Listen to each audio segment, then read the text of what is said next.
Salut les taronautes, j'espère que vous allez bien. On se retrouve aujourd'hui pour une vidéo sympathique, à savoir le hashtag 10 Blind Decks. Alors qu'est-ce que c'est que ce challenge qui est sorti il y a quelques mois déjà? C'est un challenge qui permet de sélectionner 10 tarots à l'aveugle et de devoir les classer sans savoir quels vont être les autres jeux qui sont dans le sac. Donc moi j'ai fait ce challenge avec mon conjoint qui a sélectionné donc 10 jeux sans que je sache quels sont ces jeux. Et donc mon objectif c'est de les classer par ordre où je les sors sans savoir quels autres jeux il a sélectionnés. Donc du coup sacré challenge puisqu'il va falloir que je jauge sans trop savoir quels autres jeux il a sélectionné. Donc je suis un peu en ébullition et on va commencer tout de suite. Alors, donc le premier jeu que je vais prendre, le Somnia Tarot. Alors, le Somnia Tarot, c'est un tarot assez spécial, puisque c'est vrai que je pense qu'il n'est pas forcément apprécié de beaucoup de personnes.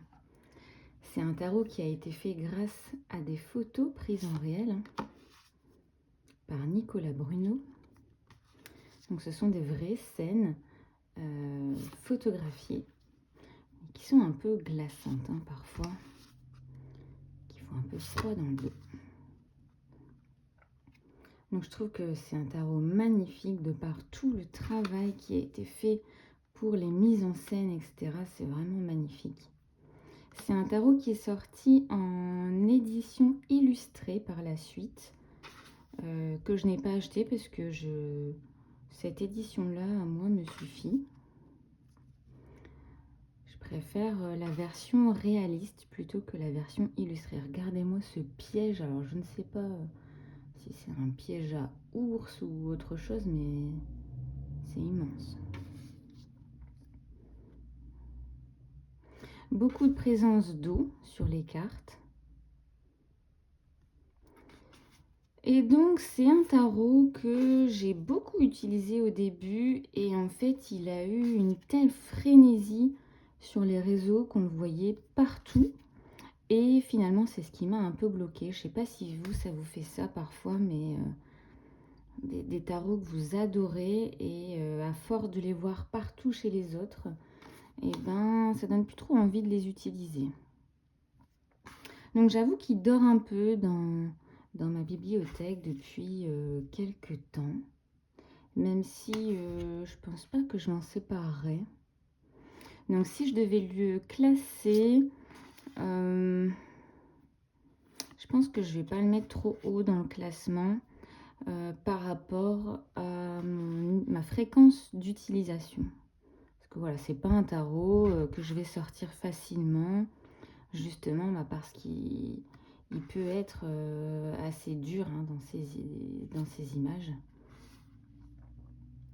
Donc je pense que je vais le mettre en 8e position.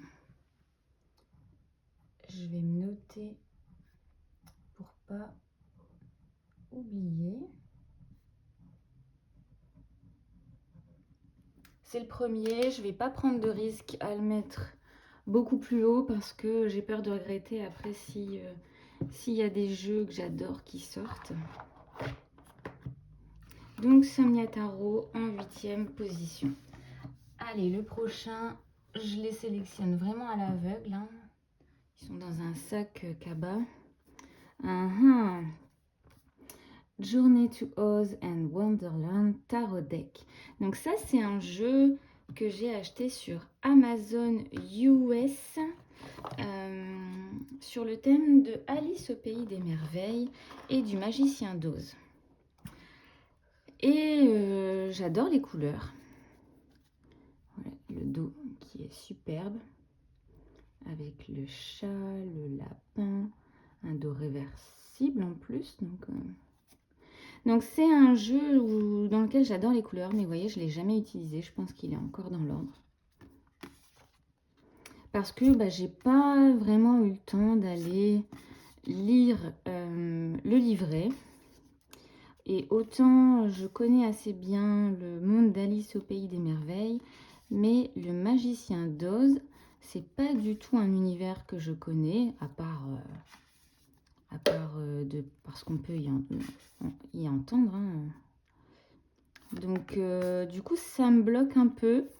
Faudrait que j'aille voir le film là qui est actuellement au cinéma. Peut-être que ça pourrait m'aider à repérer certains personnages, etc. Mais c'est vrai que c'est un beau tarot, mais que j'ai pas encore utilisé. Vous voyez, les couleurs, elles sont magnifiques. J'aime beaucoup l'univers. Donc voilà, je pense que du coup, pour les mêmes raisons, je vais le mettre dans le bas du classement parce que fréquence d'utilisation pas assez haute pour que je puisse lui mettre des positions élevées. Donc je vais le mettre, celui-là, en... Je vais le mettre en 10e. Off. Non, je vais le mettre en 9e position.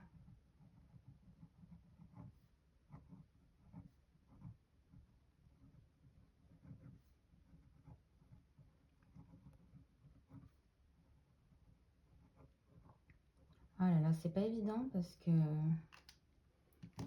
que comme on connaît pas le reste des jeux, et ben c'est pas si facile que ça de se projeter.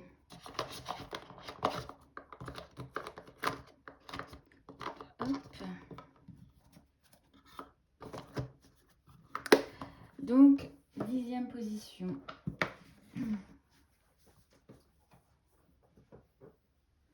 Alors, prochain jeu, le Dark Mansion Tarot. Alors lui, je l'adore. Et en plus là, depuis quelques temps, il se marie à merveille avec un de mes petits Lenormand. Donc j'ai choisi moi le dos marron avec le petit joyau bleu. Il existe un dos bleu et noir avec des sortes de nuages et une lune, je crois. Et moi je trouve que ce dos-là, il représentait plus l'époque victorienne. Donc c'est pour ça que j'ai choisi celui-là.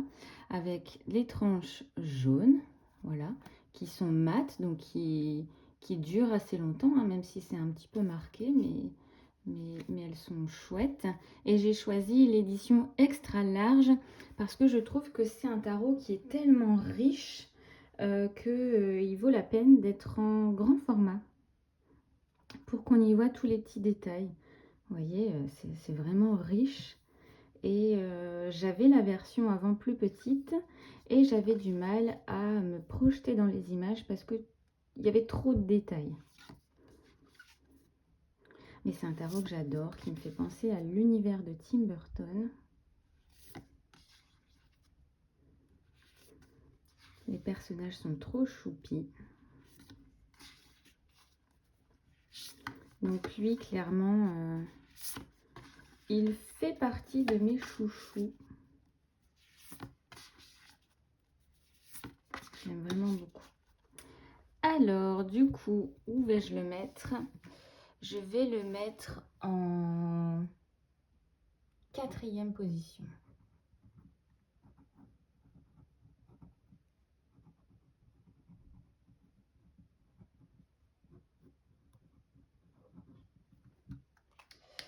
Hop, parce que s'il y a un de mes préférés qui sort là à la fin, alors là, et qu'il me reste que la position 10, je vais être bien embêtée. Donc, The Dark Mansion Tarot en 4e position. Ensuite, on a le Pulp Tarot. Alors lui, j'ai longtemps hésité avant de l'acheter parce que j'avais peur que ce soit le FOMO qui prenait le dessus sur mon désir d'acheter ce tarot. Et en fait, il est trop génial. C'est le tarot que j'ai utilisé pour le programme sur l'argent de Caro Gagé, Et en fait, pour parler du professionnel et de l'argent, celui-là, il me parle vraiment beaucoup. Donc, c'est un tarot de Todd Alcott, le premier, parce que depuis, il en a sorti un sur le thème un peu film d'horreur et un autre sur le thème de la science-fiction, des extraterrestres, tout ça. Donc, j'ai pas ces autres jeux parce que même si je les aimais bien, j'avais peur que ce soit trop redondant au niveau de la thématique d'affiches de magazines comme ça. Donc j'ai que celui-là. Et en fait, je le trouve pas forcément beau, mais je sais pas, je trouve que les cartes, elles parlent vachement bien. Les illustrations font que j'arrive à bien utiliser mon intuition. Un petit peu sale cette carte-là. Donc voilà, ça a été un de mes chouchous cette année. Vraiment, du coup, je vais le mettre en position 3, je pense. Ouais, je vais le mettre en position 3.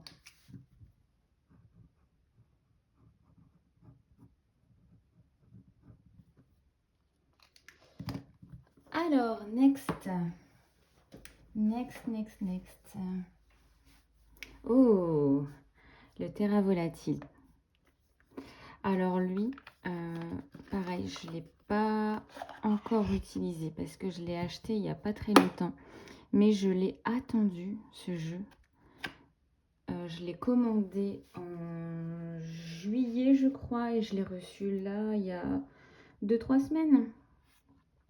Donc, c'est un jeu qui vient du Portugal, je crois. Je l'ai acheté directement sur le site des créateurs.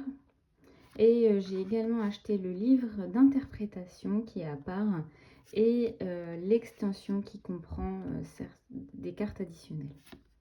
Donc un tarot très religieux, je trouve. J'espère que ça ne va pas me bloquer. Il est très impressionnant, je trouve, avec ces personnages comme ça qui viennent d'une autre époque. Mais il est magnifique. Le toucher des cartes, j'adore. Le son des cartes aussi. Donc ça, c'est un tarot que j'ai découvert grâce à Audrey Tarot de l'Ombre, qui a une collection impressionnante de jeux. Et c'est un de ses jeux favoris aussi. Regardez-moi cette morque, elle est magnifique. Et vous voyez, il y a 2 cartes, par exemple, de la mort. Donc, il est très très beau, mais je ne vais pas le mettre en haut du classement.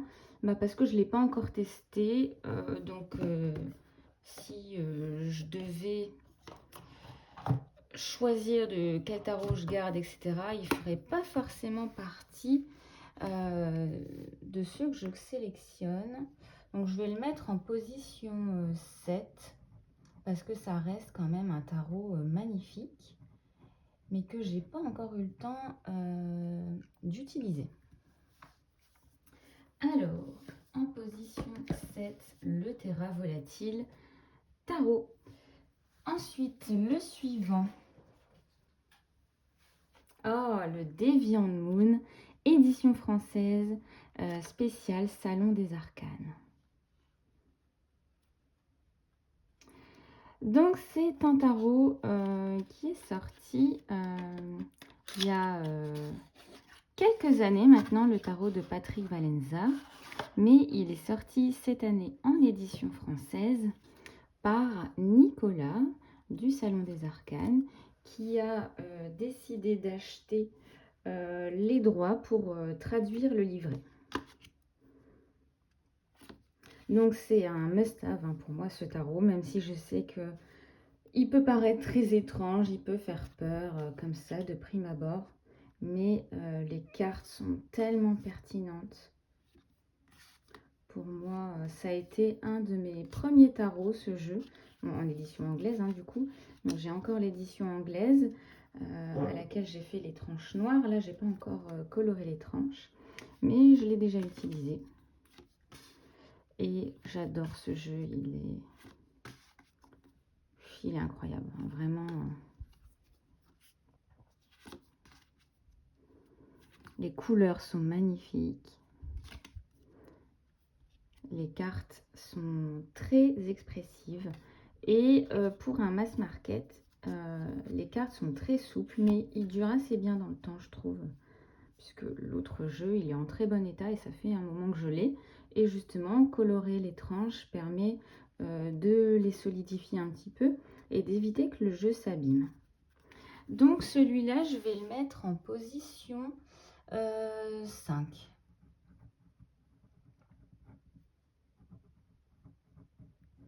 Il a choisi pas mal de jeux assez dark, hein, mon chéri là.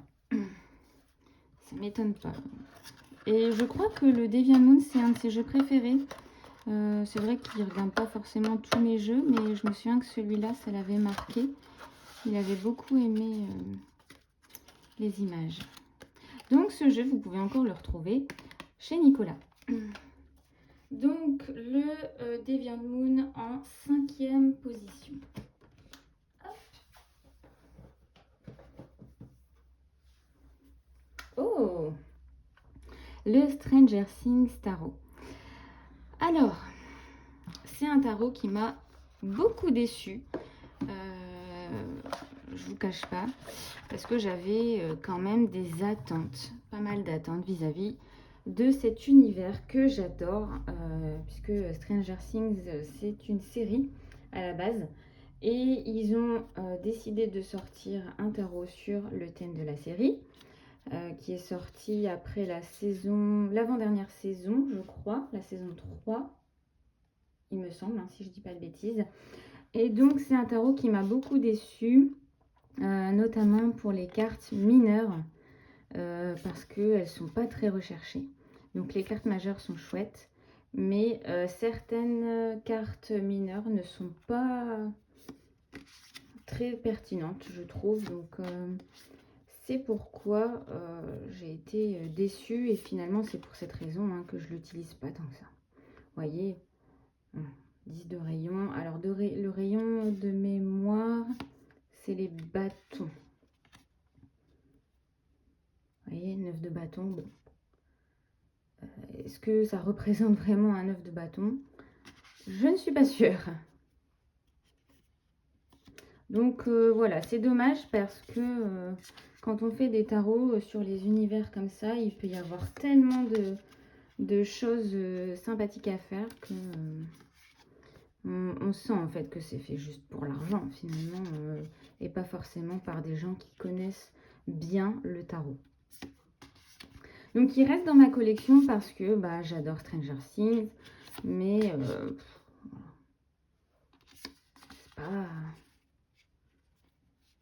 c'est pas folichon. Donc celui-là, malgré tout, il va aller en 10e position, même si j'adore Stranger Things, parce que voilà, ils auraient pu faire beaucoup mieux.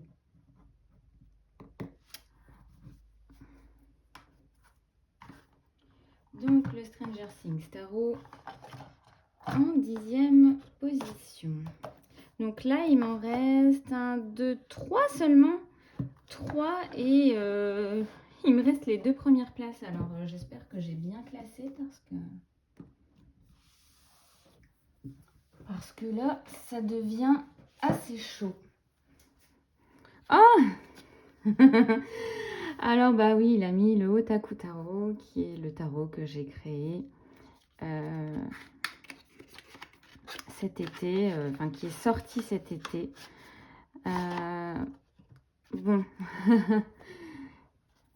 je sais pas trop comment je vais le placer, comment je vais le positionner. Mais voilà, c'est un tarot qui a été fait avec intelligence artificielle, parce que je suis très nulle en dessin, et qui de base devait sortir pour mon usage personnel. Et finalement, les gens qui me suivent sur Instagram ont beaucoup accroché. Donc j'ai pu le sortir dans une version un peu plus qualitative pour que certaines personnes puissent l'utiliser également à usage personnel. Donc ça, c'est une version que j'ai gardée, qui n'est pas mélangée. Mais mon jeu à moi est dans un pochon fait par Angélique de l'Atelier du Mat. Donc c'est un tarot qui reprend uniquement des personnages, des paysages de pop culture, d'univers très différents, hein, Harry Potter, Stranger Things, voilà, des films cultes comme E.T., Luffy par exemple de One Piece, Hachi, qui est un film sur le chien Akita Hachi. Donc voilà, ça va parler aux personnes qui, comme moi, sont fans de films, de séries, en tout genre.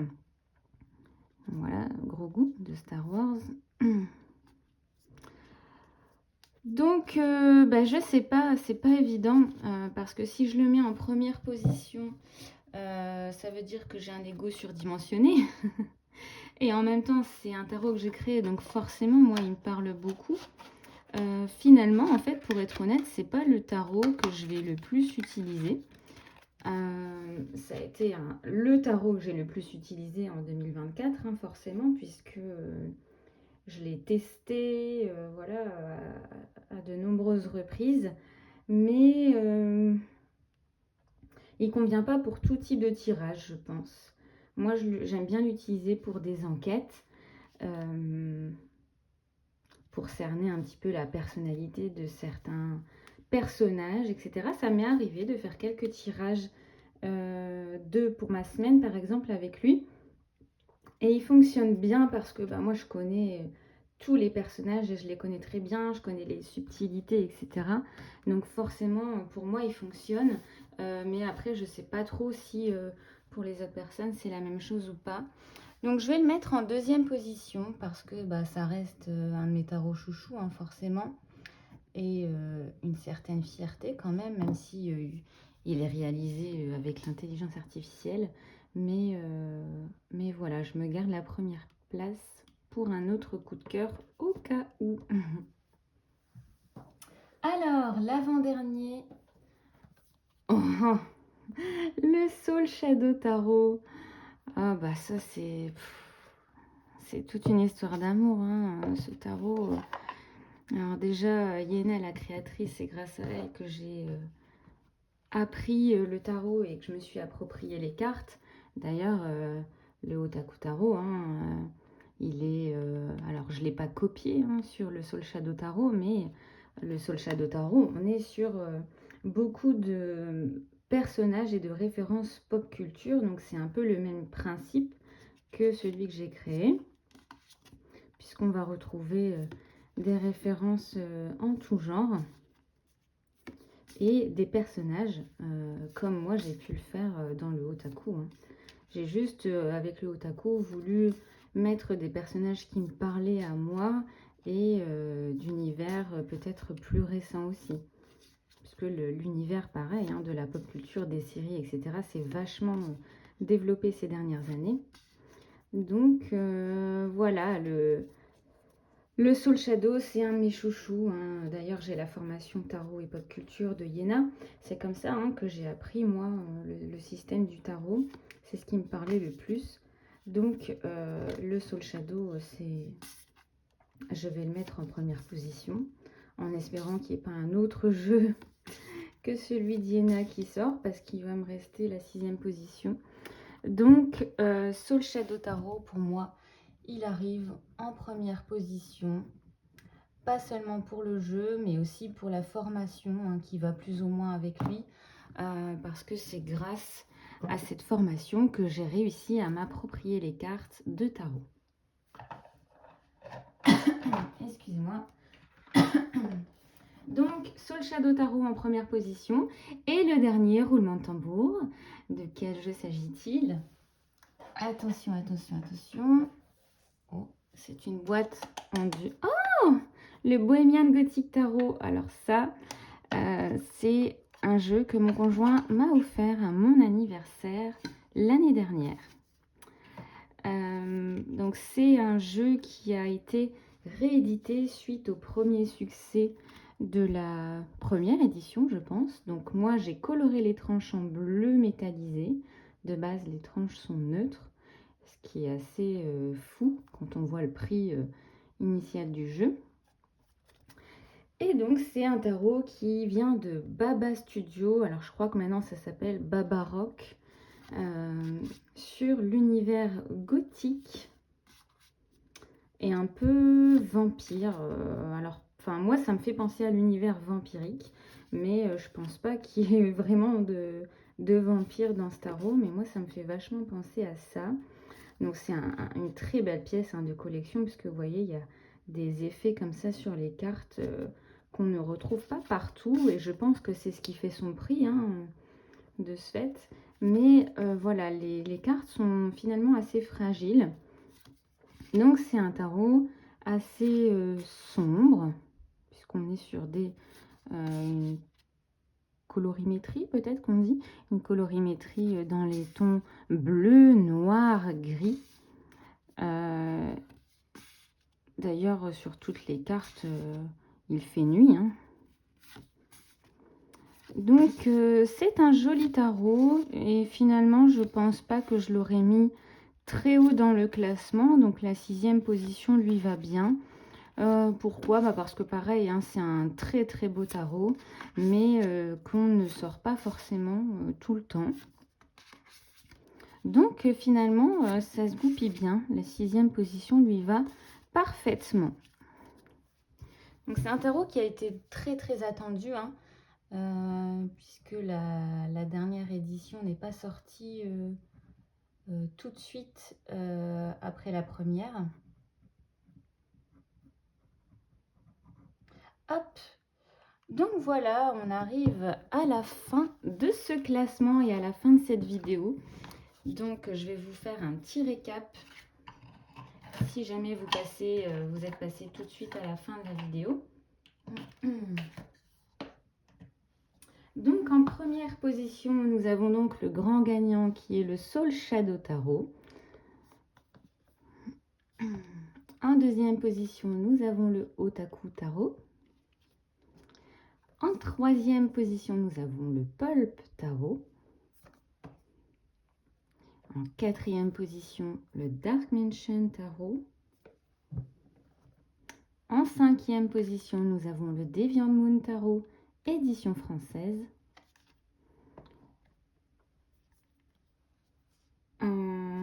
Non, je fais des bêtises. En sixième position, nous avons le Bohemian Gothic Tarot, qu'on vient juste de voir à l'instant. En septième position, nous avons le Terra Volatile Tarot. En huitième position, nous avons le Somnia Tarot. En neuvième position, nous avons le Journey to Oz and Wonderland Tarot Deck. Et en dernière position, la 10e, nous avons le Stranger Things Tarot. Voilà, j'espère que cette vidéo vous a plu. N'hésitez pas à liker, commenter, partager pour faire vivre la chaîne. Peut-être que je ferai cette vidéo sous format oracle et petit Lenormand, parce que j'ai quelques petits Lenormand, mais pas assez pour faire toute une vidéo dessus. Donc voilà, j'espère que ça vous a plu. On se retrouve prochainement dans une autre vidéo. D'ici là, je vous fais plein de bisous. À bientôt. Ciao, ciao.